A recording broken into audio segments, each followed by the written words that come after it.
Well, what are we up to now?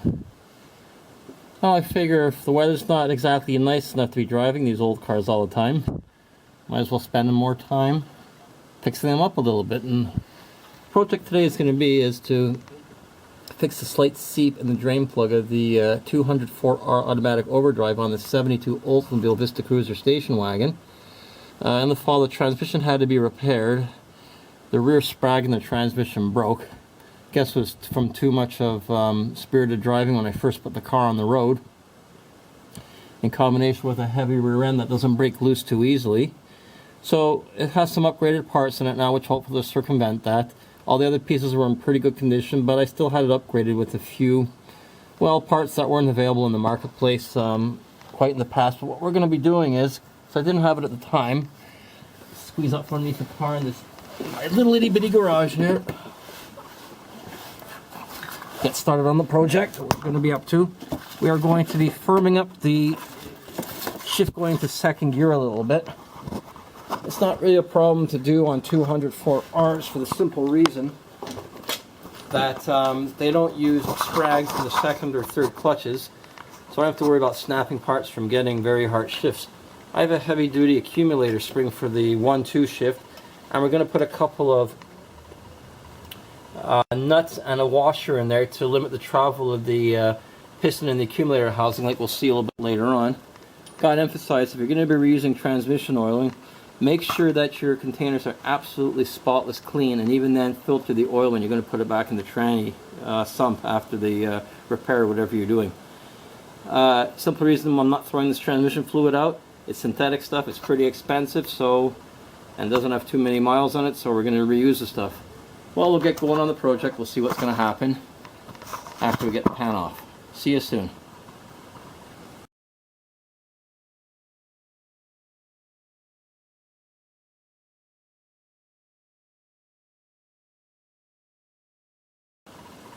I'll tell you, drain plugs and automatics are such a lifesaver at times.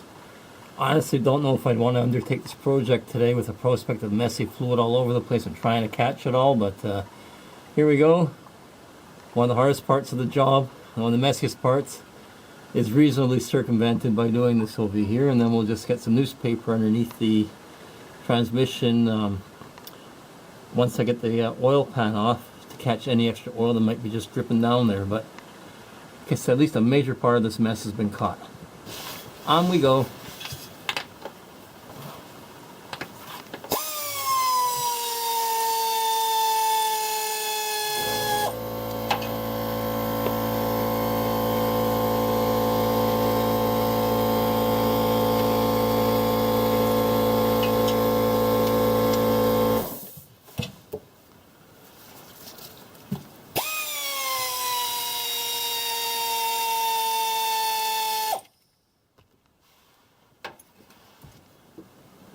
And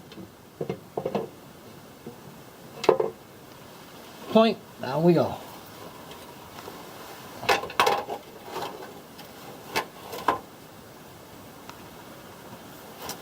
Let's see what we got.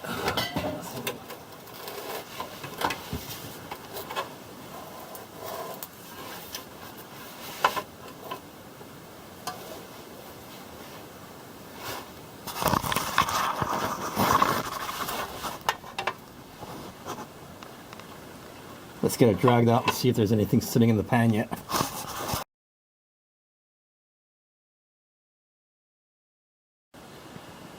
Well, it doesn't look really too bad in here. Has less than a few hundred miles on it, so it better not look too bad, but there were a couple of particles and a bit of shavings, which I guess are probably just from the process of them putting the unit back together and things, and parts just wearing into each other, and I hope not wearing out into each other pretty quick. Well, we'll see what'll happen. There's a guarantee on it.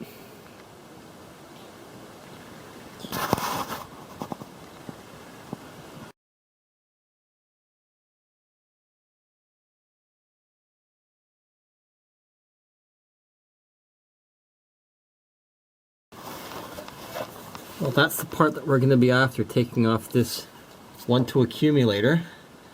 and we'll be getting to the spring inside of there and changing it for a harder spring, which won't give as much cushioning for the 1-2 shift, and we're also going to put in those washers that'll limit the travel of the piston. So under light throttle it'll be okay, it'll still be decent enough, but a harder throttle will give a much more hard whack sort of shift, which is just what I want to have on the car. But with the price of gas, we won't be doing that too much this summer anyway, and the cruising season is already pretty short, it would seem. So away we go. We'll examine that part once we have it off.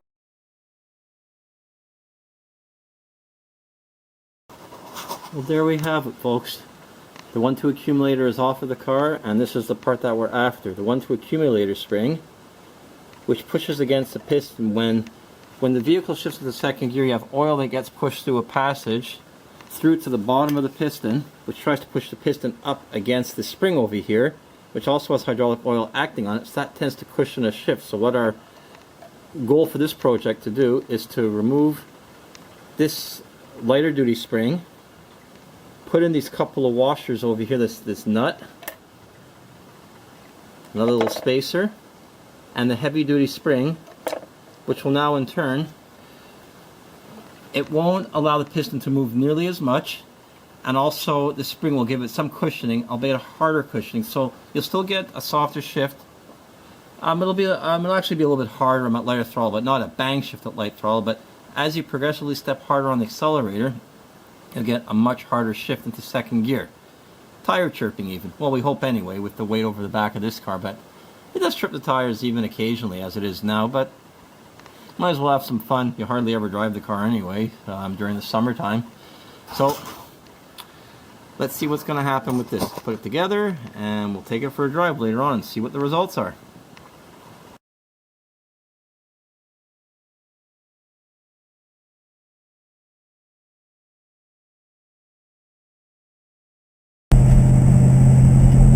Well, folks, we're on the road, shifting fine.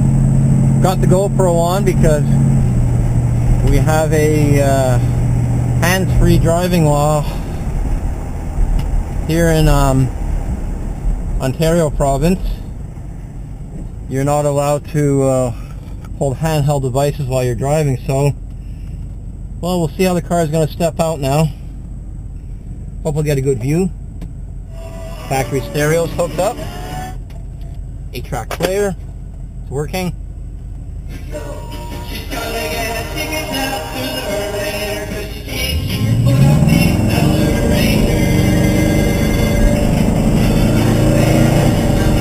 Steps out nice.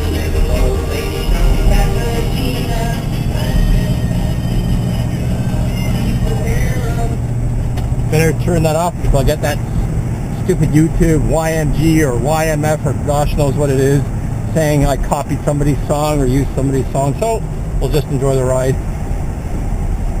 Old cars have the best music going anyway. Yeah, it shifts nice, it shifts crisp. The converter's locked up.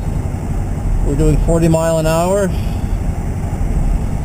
roughly 60k, and we're doing 1200, 1300 RPM. Well, we get her on the highway pretty soon. See how she feels.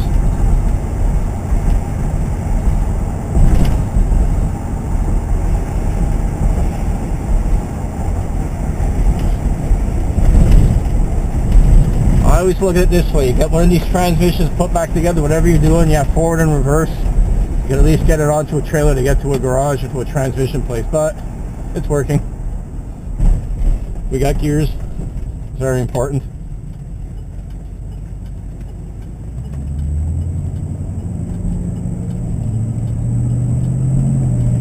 Yeah, crisp, not banging, just the way I want it. Nice 2-3.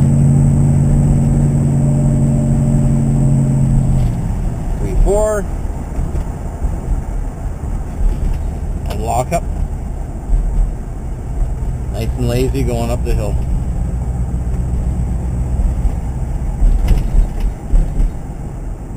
See how she feels on the highway in a couple of seconds.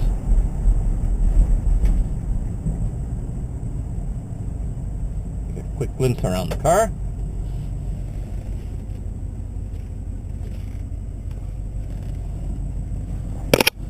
Boink.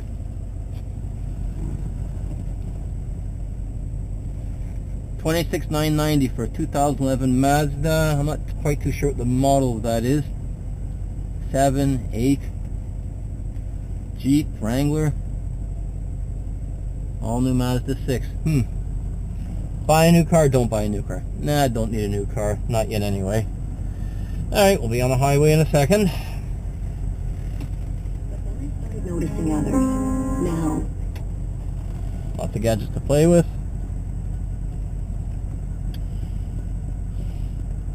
Half a tank of gas waiting for the light to change. Nah, it's not that bad on gas.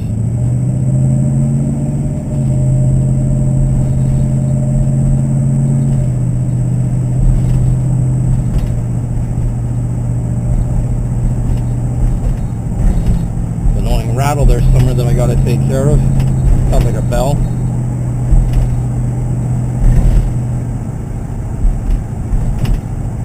Okay, guy with garbage bags are not getting on the highway. Good, I'm happy about that. Let's see if we can grab a couple of basement gears over here. There we go, just grab second. Nice third. Down the curve. Pulls the curves really well, this old girl. There we go, 65 miles an hour. Alright buddy, you go ahead.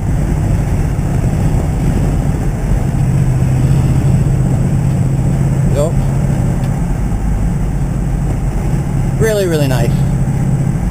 I'm very happy. Doesn't shift excessively hard because I don't want to break parts or anything like that. Let's see, 55 miles an hour, the speedometer is very accurate in the car. We're doing 1700 RPM. 60 gives us some lockup. Just about 2000 RPM. Not bad with the 373 gears and everything on the car, so that's pretty good. Oh, my favorite, curves. Whee! Car really holds the road. Stops well too. Snow flurries. There's been no salt around here for the many, many weeks already, so I don't feel scared. I just want to get her home because I don't want it to get all wet or anything like that. It's real bugger drying off this car. Another glance around.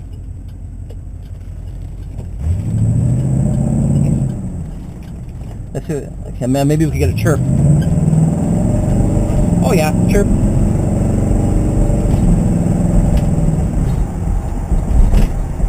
Feels fine.